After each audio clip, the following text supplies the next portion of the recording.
Le placement sur Brawl Stars, c'est quoi? C'est comment tu vas placer ton brawler par rapport à un autre.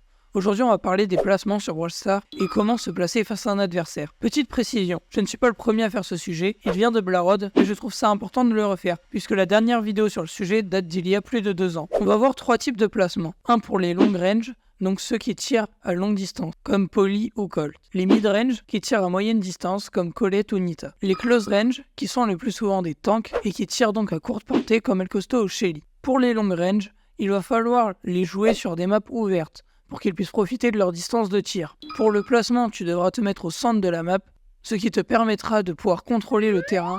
Ensuite, ton objectif sera de mettre un maximum de pression à l'équipe adverse, pour qu'il fasse des erreurs. Prenons l'exemple de Colt en Brawl Ball. Ton objectif sera de casser les murs et ils sont situés au centre de la map, pour pouvoir toujours toucher un adversaire. Ensuite, tu vas focus les brawlers n'ayant pas beaucoup de vie, et surtout les long range puisque personne d'autre ne pourra les contrer.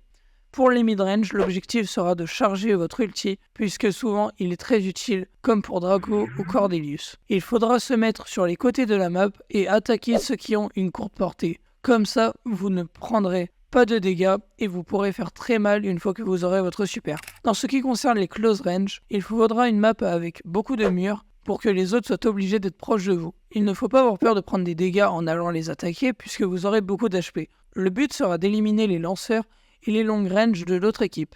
Pour résumer, Brawl Stars est un jeu où chaque perso peut se faire contrer et contrer d'autres. Donc il est important de connaître les bases. Si la vidéo t'a plu, abonne-toi et je te souhaite une bonne journée.